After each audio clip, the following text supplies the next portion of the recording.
Welcome to season 2 of Create Your Happy. I'm your host, Christy Holt, happiness hussy and adventure guide. I am so thrilled to be taking you on this adventure for season 2 of the show, and we are back with a fresh new perspective, and I absolutely cannot wait to dive in with these conversations. These women are so inspiring, and I absolutely cannot wait to share. So, grab a cup of coffee and invite a friend, because on season 2, we're going to be diving deep into relationship with self, as this relationship that you have with yourself is actually the foundation for all relationships that you have. And I mean all of the relationships, not just with people, but also with your body, with the world around you, with money, with all of the experiences that you are creating for yourself. So let's dive right in and get started on creating your happy. Welcome to the Create Your Happy podcast, where conscious female creators come together with a shared vision to inspire and empower women as they learn how to fully embrace their humanness, find their unique voice, and collaborate on how together we can change the world. I'm your host, Christy Holt, happiness coach and conscious funpreneur on a mission to change the world one beautiful soul at a time. All right, gorgeous. It's time to get curious and become inspired. It's time to create your happy. Welcome to this week's show. I am so excited to kick off season 2 with the beautiful Amanda Quick, who is a quantum energy healer and coach. And oh my goodness, I cannot wait for you to share your story, Amanda. Welcome to the show. I literally can't wait to dive in, but I'd love Thank you for having me. Really can't wait to dive in. So I'm going to invite you right off the bat to share a little bit about you and just a little bit about your story. And then we're going to go a little bit deeper into the theme of season 2, which is all about relationship with self. So Yes. So thank you. I'm a quantum energy healer and coach and soon to be published author as well. And my story started in really 2016. It was a big year, and the whole thing catalyzed the next 4 years and into the today for myself, and really was an awakening for me. And it started in 2016. I was a stay-at-home mom. I had 3 young children. My youngest was 1, still nursing. I was very focused on my home life. That was my whole world. My kids were my whole world. And I thought I had a very normal marriage. I thought, yes, my husband works a lot. And, we love to spend more time together, but, he was busy and I had the kids and all of that. And then one day he didn't come home. He didn't come home from work, and I had no idea where he was. And at 2:00 in the morning, he was not in the hospitals. At 5:00 in the morning, the non-emergency dispatch actually transferred me to the jail to say, and call us back if he's not there. And I'm like, okay, I'll call you right back. And I find him arrested for attempted human trafficking with a $250,000 bond. Yeah, that's heavy. And I didn't even know what the heck that meant, to be honest with you. I had to Google it because I was like, shipping containers? What? It made no sense to me. I had no idea what the charge trafficking truly meant. It was the furthest thing from my mind of any kind of possibility. I thought it was more likely that he was dead in a ditch somewhere and somebody stole his wallet, truthfully. Yeah. And so what ended up happening is after all of that, I learned that he had been caught in a sting operation to meet an 11 and 14-year-old for sex. And then when he showed up, he was arrested. And that is sex trafficking is still considered trafficking, even if you're buying and selling people of any kind. And so my world exploded in every single possible way. And this was public. It was in the paper. It was all of the, everybody knew and everybody had questions. And I didn't really have answers to their questions, but they certainly expected me to. And because of the beliefs that I held, because of my own trauma with my dad leaving, because of what I believed and who I believed him to be, I didn't believe he was a dangerous person. And so the story he told me was that he had been seeing escorts regularly, but they were all adults. And that when they offered children, he thought it wasn't real, but he needed to confirm it wasn't real before he reported it. And so he thought he was just clever enough to figure it out. And at worst case, they just were some people who wanted to rip him off. And yeah, I see your face. And yeah. And so I chose to believe him because I couldn't, for the life of me, figure out how to blow up my life. And I couldn't believe that he was a dangerous person because it didn't make sense for the world that I was living in. Of course not. It just didn't make any sense. And I had 3 kids, and it didn't make sense. And so I chose to believe his version of events. And that meant that he was charged with something that was out of scope, so to speak. And as upset as I was about him admitting to escorts, it didn't fit the crime in a sense. And so I felt like I had no choice but to stay and support him. It really didn't even occur to me to do anything other than that. And even when people would try to say like, oh, you can leave, I was like, no, I can't. I don't. You hadn't reconciled that yet. There was no way that you could leave from that position that you were in. No, and I think people don't get that when I tell my story. They're like, what? You stayed? And I think it's hard to understand when you're with somebody we had been married 6 years together for 8 or 9. I had a life together, had 3 kids together. My whole reality was based on this understanding of who he was, who I was in that marriage, what this life we were creating. And this didn't fit the understanding. And so I held really tightly onto as much as I possibly could of that understanding. Well, you were facing an entirely new reality that literally didn't make any fucking sense from where you were standing. Exactly. And so I chose to believe him. I chose to support him through the criminal trial. Now, he ended up getting a plea deal, and he only had got 4 years of probation. So we can, privileged white man receives 4 years of probation for trying to meet an 11 or 14-year-old. The system is broken, but we digress. And at the time I was grateful for it because it meant my family didn't have to be that. My kids didn't lose their father. He didn't go to prison. In my head, we could figure out how to rebuild. It was, okay, now we need to deal with your sex addiction, clearly. And now we need to, figure out how we can heal as a family and come back together. And so I was focused there. And in my head, it made sense, but in reality, it didn't quite work like that. And his mental health was so bad, he had lost his job. And so I figured I had to go back to work. I had been out of work for 6+ years. My youngest was 2 at least. And so it was easier to leave him. And so I went back to work myself. And what happened is it was like my 2 worlds couldn't mix because I was so scared that anybody at work was going to figure out what I had just been through, who I was, and somehow associate myself with what he did. And my home life was trying to hide from the world. So, I was completely isolated over here. And then over here was this world didn't exist. And so I was living this double life in a sense. Yeah, completely disconnected from one another. Yeah, basically 2 lives, 1 time. And how complicated must that have been, right? Because you've got to feel like you're always on and really focused on what you're doing. Like I could just imagine being completely exhausted trying to keep up with that. Well, and I wouldn't say his name. I wouldn't talk about my family. What are you doing this weekend? I just, that didn't exist. And so I focused on my job when I was there, and I tried really hard to focus on my family when I was home, but it was definitely starting to break. And I started to really, in some ways, feel the weight of what had happened and the fact that my husband had cheated on me so many times and that there were literal ghosts showing up in intimate situations. It felt like there was always others in the room, and I couldn't do that anymore. And I started coming home and needing half a bottle of wine before I could have a conversation with my husband because I couldn't anymore. And I wasn't doing okay anymore. I couldn't pretend that this was okay and that I could just hide and isolate, because then I would have to step out of the bubble. And all of a sudden the 2 bubbles was popping. And I found myself attracted to a coworker at the same time, because that's what happens sometimes.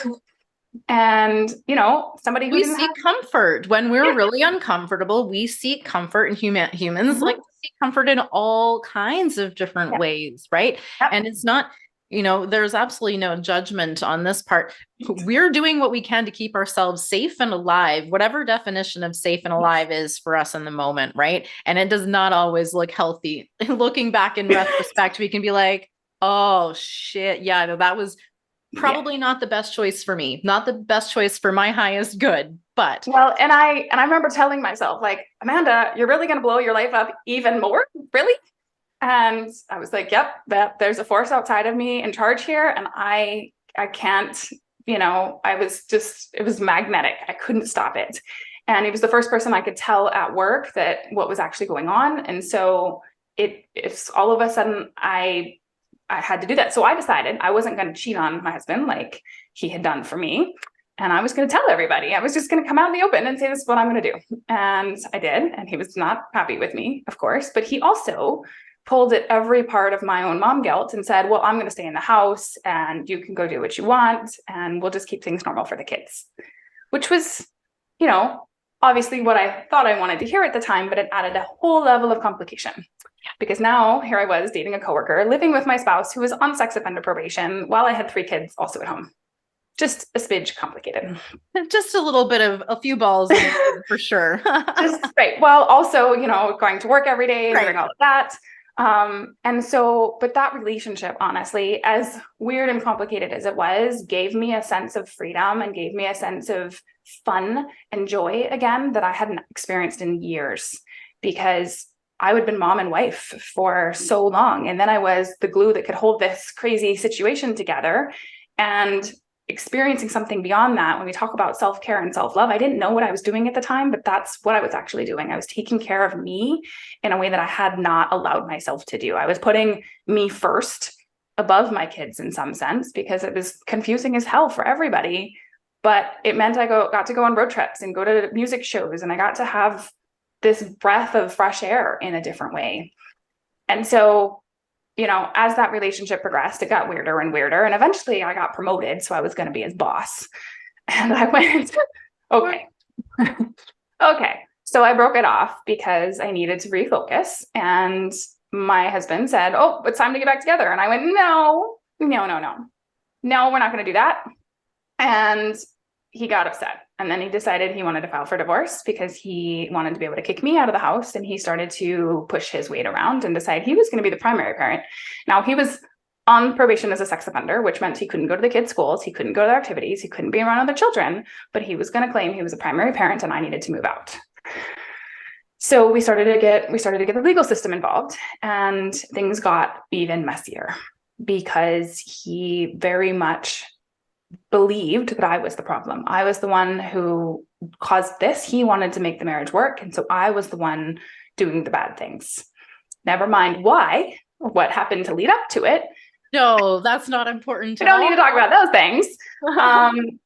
And he very much started alienating the children against me. And so he would tell them that mommy left. Mommy doesn't want to be around us, and mommy won't forgive daddy. And that's why we can't be together as a family anymore. And so my kids and our relationship started to suffer also. And things got even more difficult because they're now 2, almost 3, and 5 and 7 or so. And they're getting to the point where they're asking more questions. It doesn't make sense. He's feeding the video games and the sugar, and then I'm trying to hold the boundaries, and it was just chaotic. Yeah. And then it's a big power struggle right there. And man, what a confusing time for the kids. It's so unfair when it just breaks my heart. And I'm so glad that I know that your story ends in a better way, because otherwise this would be really fucking hard to hear, right? Like just knowing that your kids were so confused and so overwhelmed with all of the chaos is heartbreaking for a mother.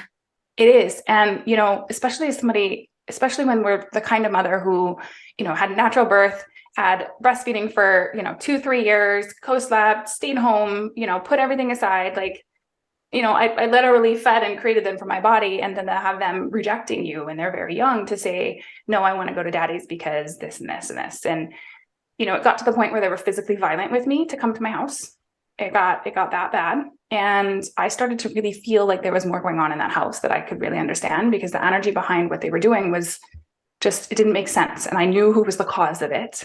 And we had gotten evaluators to get involved and do psych evals and all of that, because this was a very high conflict divorce, as well as, there was the reality that he'd been arrested for human trafficking and, pled guilty to solicitation of a minor. And so, but that didn't matter from a family court perspective in the state of Colorado. It didn't matter because I supported him. Therefore, I essentially had to prove that he was a danger to them today, not something that happened years ago. That the way the court system is set up, it didn't matter. People are surprised that it didn't matter, but it didn't matter. And so I just had to keep going, and I had to deal with everything. And then shit hit the fan again. And my middle son started acting inappropriately sexual towards me. And he was 7 at the time. And I was like, what is going on with my child? This is not okay. And then the ball dropped, and he says to me as I'm dropping him off from school one day, this biggest trigger here, sometimes I suck on daddy's fingers. And I was like, what? But you can't react. You can't react. You can't freak them out. You can't say that's not, you can't do anything because, we're in a situation, we're in a high conflict divorce. I can't even hardly accuse him of doing anything, or it will make me look like the alienating parent. Yeah. Meanwhile, your brain is going like, holy forking shark balls. What is going on? Yes. What is going on? Right. Exactly. And the conflict continued. And I spoke to his therapist. I spoke to my lawyers. His therapist told me to ask him to show me what that meant.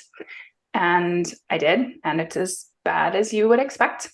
And then I called Child Protective Services with the blessing of my lawyers and therapists, saying that's the next step to do. Child Protective Services did jack shit. They interviewed him so much in a way that scared the crap out of him. He was hiding under the kitchen table as they were interviewing him. And he just went, no, we don't do that anymore. And that was it. We moved on. And I went, what the fuck am I going to do? Yeah. Because all of a sudden it threw back in my face, wait a minute, he was arrested for trying to have sex with 11 and 14-year-olds. Hello, big flashing neon sign. This has been in front of your face the whole time. The fact that I was 18 when we first started dating and he was 27 and he wanted pictures of me at 16 and 17 and he was, romanticizing all of my teenage promiscuity and, wanting to bring other people in the bedroom when I was 19 and 20. Like, oh, here's all the red flags I wouldn't look at. There they are, just flashing in front of me. We really can do that, can't we? We can really ignore a lot of shit just because we don't want to see it. Yes. And so then it was like, okay, Child Protective Services won't do anything. The lawyers are basically saying I'm going to end up with 50-50 because of the way the statute is written. The evaluator is trying to put all the documents together, but she has to follow the statutes specifically in the court. And I'm like, what am I going to do? I'm going to end up sharing custody with a man who's going to abuse my kids. And he's, at this point, I also am diagnosed with PTSD because my own mental health, having to deal with somebody, he had been diagnosed with dependent personality disorder and would later be diagnosed with passive aggressive personality disorder, which meant every single conflict was high. Every single transfer was a negotiation. It felt like I was, there was literal hostage situations going on where he wanted to negotiate parenting time before he would hand over the children. It was insanity. And so I felt like I was doing everything I possibly could, and yet something wasn't giving. And it was actually my mental health therapist at the time who said, have you ever seen a psychic? And I was like, is that even real? I was fully agnostic, fully disconnected from any spirituality.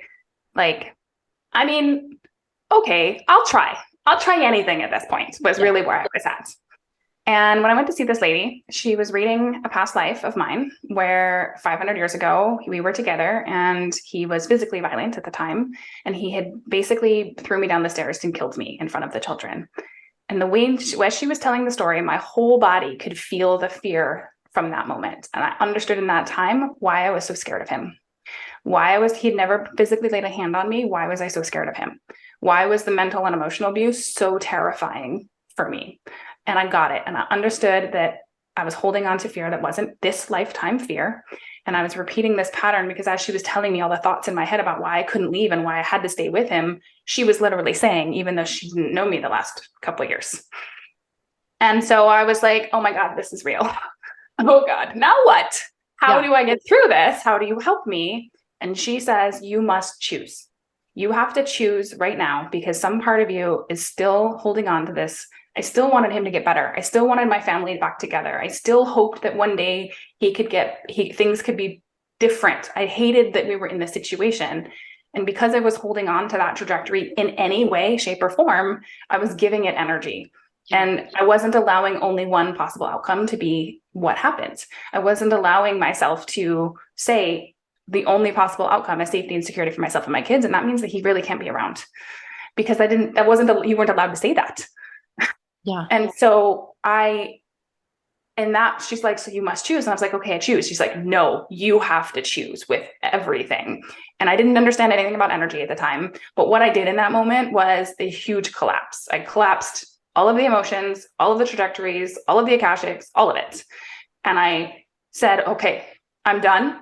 Now, how can you help me? How can we get through this? Yeah. What do I need to do? And she said, you have more people willing to help you, but you have to keep going.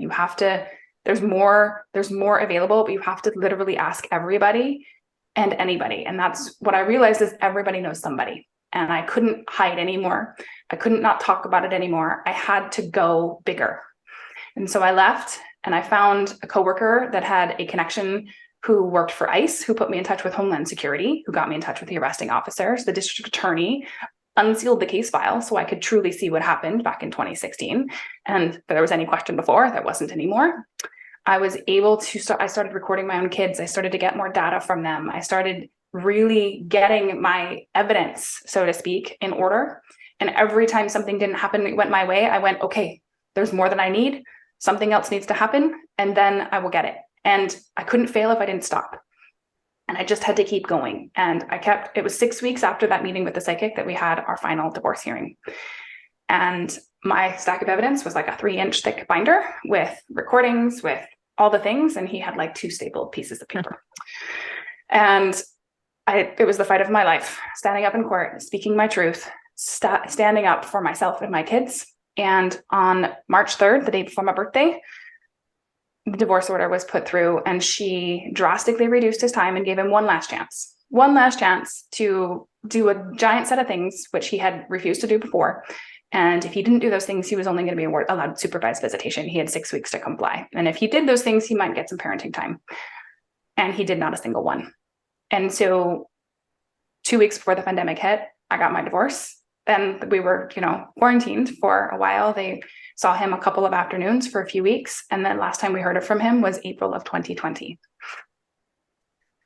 And let me tell you, going through all of that was like, oh my God, if I can do that, I can do anything. Really a change in perspective, isn't it? Because if you can get through the hard things, which we all have, right? Yes. Obviously, we all have a different story and each of us is unique. But when we go through the hard things, oh my God, it feels messy and horrible and impossible and completely just like everything's out of control while you're going through it. But when you can look back and see that you made it, you survived through those hard things, then you realize how fucking strong you truly are. Exactly. Well, and what I realized is I accomplished the impossible in a lot of ways. I succeeded where so many people do not. So many people end up sharing custody with their abusers or their children's abusers.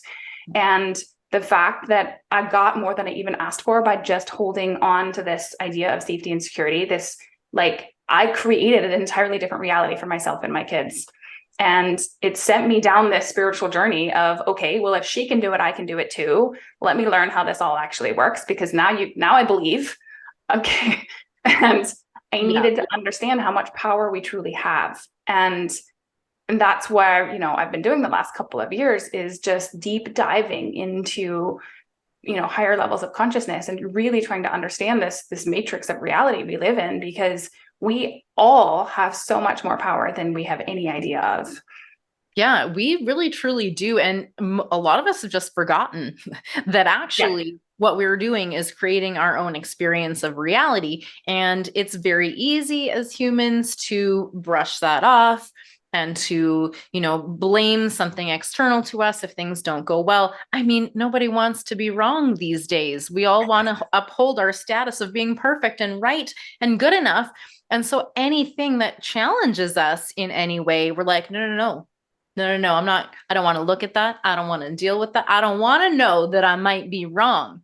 Right. But the truth is that the ultimate freedom, the peace, the happiness, the joy, the bliss, the abundance, all of the things that you actually seek exist for you when you lean into that. And accept that you are in fact creating this. That's actually what gives you the power. It's just we've forgotten about it. Exactly. And so, going through the kind of thing and then stepping into this new reality where, and I've continued to change my life in big ways since, I moved across the country. I started new jobs. I'm in a new relationship. Like I've just continued to make these big moves because I recognize I can change everything, and I can keep going. And, COVID actually was a healing time for myself and my kids because they got to come back home to me and we got to be together as a family, and I'm their safe place again. And, everything was an opportunity. Every single thing in our lives is an opportunity to do the next thing so that we can expand even bigger. Yeah. And, sitting in that and recognizing that, okay, so why did I go through this whole thing? Why did I, why did all of that happen? Why did I create this crazy freaking scenario for myself? So, and for me, it's because I needed to understand how bad things get and how much power we have to change them, no matter how big they get. And it was so loud in 2020 that I needed to share my story, and I needed to go big with it. And I needed that other people needed to not feel alone in their stuff, because the amount of people in any kind of gaslighting relationships or any kind of parental alienating or anything of the sort where they question their reality and their truth, I mean, there's more people who have been that than not. And nobody talks about it. It's a sad state. And because society has somewhat normalized a lot of these behaviors in relationship, and the whole idea that suffering is part of a normal human existence. And you know what? I'm just not buying that, because the truth is we are creating that suffering ourselves in a number of ways. First of all, by focusing on the past or the future, neither of which are at all relevant to your experience that you actually are creating right here and now. And so when we're in these relationships, and I've been in a number of relationships that didn't go the way that I hoped and planned as well. And some of them were, man, there was a lot of pain going through the ending. And some of them pain going through the relationship at all in the first place. Yep. But what it taught me, and now looking back, I can say with gratitude, in the moment, oh my gosh, like I'm not kidding. I was in some dark places. I would sit in my van and cry in the parking lot, not knowing what the fuck to do. I had dark times where I thought about finding a cliff to jump off of with a rocky bottom. I've been through it as well. And I know that when I was in it, I didn't feel the hope necessarily. I didn't see the light. I didn't see it as an opportunity for growth. And that's just the way it is. It's messy while we're going through it. But when we can look back, we can see, oh my goodness, I couldn't be who I am now without having gone through all of that. And so for that, I am eternally grateful, because it has made me who I am now. And just like you, I really felt, well, first of all, very grateful for the pandemic in a way as well, because it really forced me to come home to myself. And actually this is honestly kind of where this whole podcast came from, and this entire desire to truly help women who are stuck in relationships where they don't feel loved, they feel a host of resentment, they're living with conflict, they're walking on eggshells, they're dealing with constant overwhelm, anxiety. And listen, you can go around blaming all of the other things, but the truth is, it's you.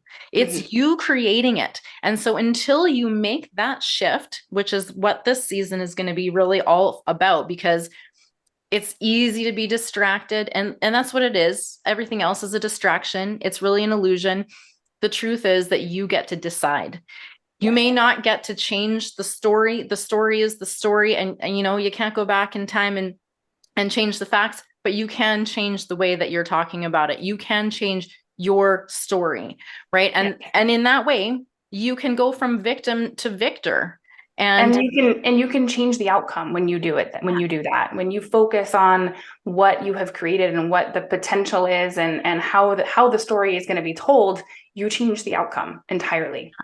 And that puts you in the driver's seat, right? Which allows you to then go on to create, amazing relationships and a business of helping people and serve, and just sharing your story is like super inspiring to anyone who might be going through any kind of conflict or struggles in their relationship.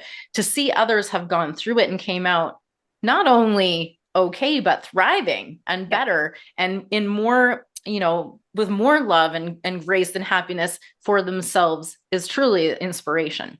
Well, and I know so many mothers out there who, and I did this the same, that my kids came first. And so when my ex was arrested, it was, they need to be okay for me to be okay. And if they need to be okay, which means I need to stay in the marriage so that they have their dad in their life, and that's going to make them okay. And therefore I will be okay. That's the belief I held. But it took all of that for me to see that that was backwards.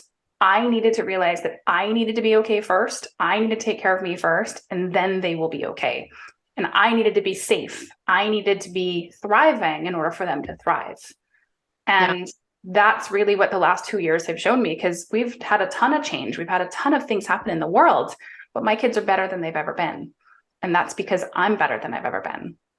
And that's the truth of it. I mean, we're very confused, as I'm going to speak to women here for a moment.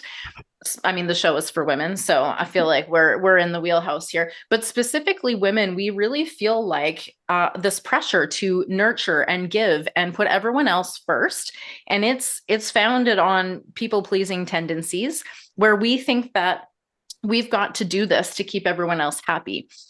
And that's a bold-faced lie, because you cannot make someone else happy. They are creating their experience exactly in the same way that you are creating yours. It's not your responsibility to make other people happy. And even trying to do so is in sort of an indirect form of manipulation to try and get people to do and think the way that you want them to.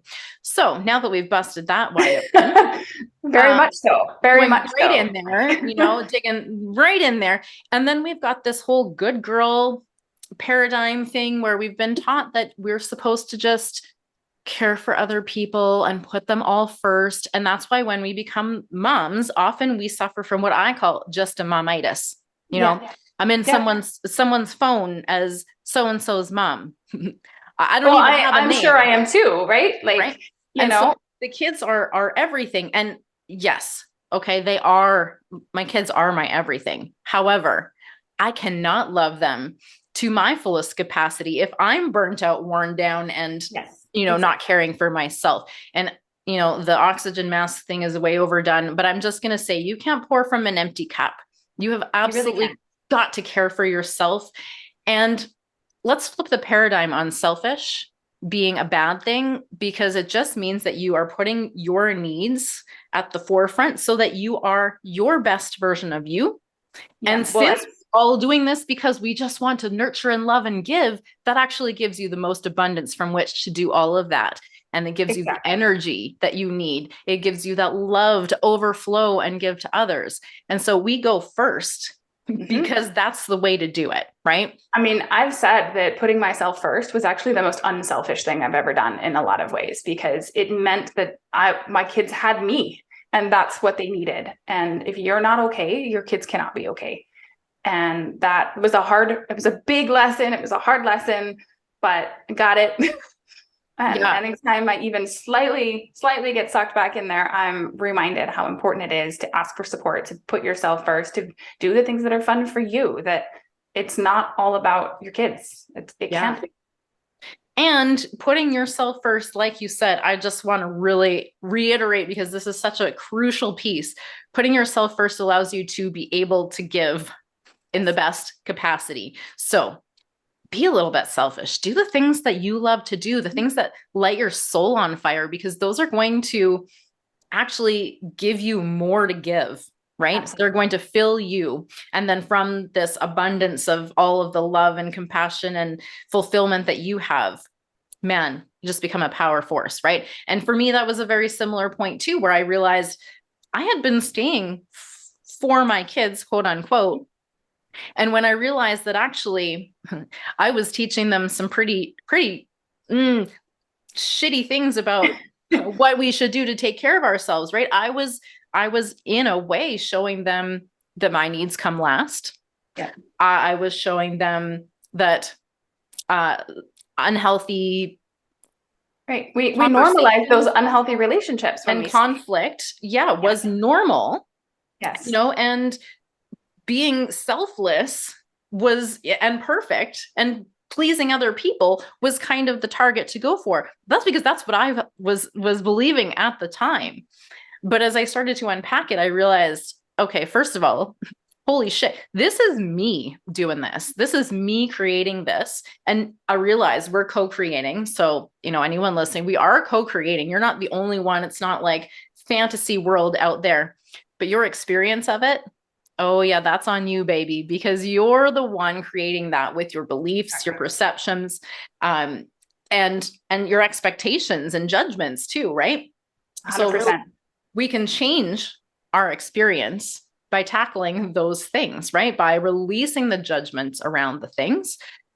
And there's a lot more to go into on this topic, and we don't even have time to squeeze all of that in. But I would love for you all to check out my book, Unstuck for Women. It really will talk a little bit about why your brain does things the way it does, why it filters certain things into your experience, and how you can change your experience and start creating as a conscious creator, the one that you already are, so that you can truly begin to create your happy life, business, relationships, all of the things that you truly want in life. Tell us, Amanda, where can our listeners find you, and where can they find your book? I know it's coming out January, and at the time of recording, we're recording a little bit ahead of time because holidays and all of these things.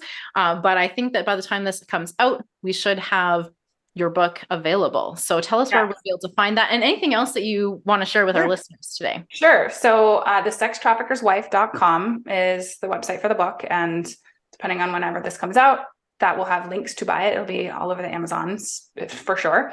Yeah. And so people can sign up there and find out other ways, to connect with me specifically about the book. If anybody wants to work with me on a healing or coaching capacity, you can check me out at amandaquickhealing.com. I do coaching and programs, and now I've deep dived into my own spirituality and have all kinds of programs directly focused on that. And coming soon will also be a nonprofit specifically focused on helping people who are fighting for custody from their abusers and their children's abusers. And I'm in the very beginning stages of that right this moment. And I'm very hopeful that by the book launch, at least, that we will be able to kick off donations. Amazing. Fantastic. And I really think there's so much wisdom in this, and we could have probably a dozen more conversations. If you're someone who kind of loves the science and the woo together, the science meets spirituality, like I do, because I think, oh my gosh, this is so cool that science is catching up to what previously was believed to be purely esoteric ideas or spiritual ideas or religious beliefs. Science is showing how this shit works. And I think it's freaking fascinating. I love it so much. That's something that you were also interested in. Amanda has some amazing masterclasses, and that kind of stuff is available as well. So I would totally encourage you all to check those out. Now, I'd love to wrap up this episode. And I know you have something special saved up in your mind to share with us. One practical tip of how people can deepen and build that relationship with self that we know so strongly creates the foundation for all other relationships. Yes. So as we were talking, I was thinking about this, and, part of in my work, what I do is I actually teach people to work with not just energy, but with gravity itself. And there's a whole lot of explanation behind that. But what I want to put out here is that when you're going to deepen your relationship with self, we need to not just do it for the fluff reasons. We need to not just do it because somebody told us to, or we think it's going to be the thing. We need to actually find the thing behind the thing, the feeling, the why. What is really truly your why for what anything of what you're doing is? Why are you here on this planet? What are you here to do? And what's that driving force? Because if you can find that, the thing that holds weight and importance for yourself, for you, and if you can recognize that taking care of you is going to be who brings that forward in the world, it changes the way you operate because everything it holds a different level of weight. It holds like, instead of who am I to do this, who am I to not do this? Because the world needs it.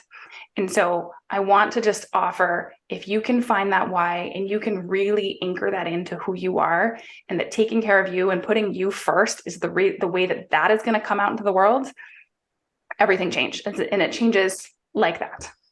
Yeah. And that's going to change not only your interpersonal relationships, but if you've got a business, it's going to change your relationship with your business. It's going to change your relationship with this meat suit that we've got. It's going to change relationships with the world at large and how we interpret and see and perceive everything that's going on outside of us. Thank you so much for sharing not only your story, but your wisdom. I have loved every moment of this conversation, and I absolutely cannot wait to get my hands on your book. So thank you so much for being here and kicking off season 2 with me. Absolutely. Thank you so much for having me. Are you ready to go a little bit deeper and do the work for yourself? My book, Unstuck, is going to help you to create your personalized spiral stopper using my spiral stopper method in order to shut down the overthinking and overwhelm that are keeping you stuck in your current patterns. I'm going to explain how your brain works and why it may not be helping you to accomplish your goals right now, and how to change that.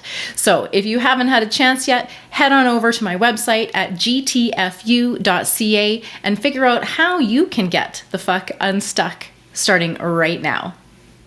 Thank you so much for listening to today's show.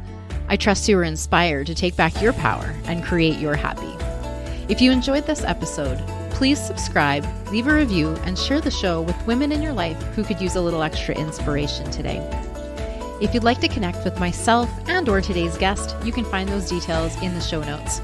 We would love to hear from you. If you've got an inspiring story to share, you can also apply to be a guest on the show at createyourhappy.ca. As always, get out there, have fun, be you, and create your happy.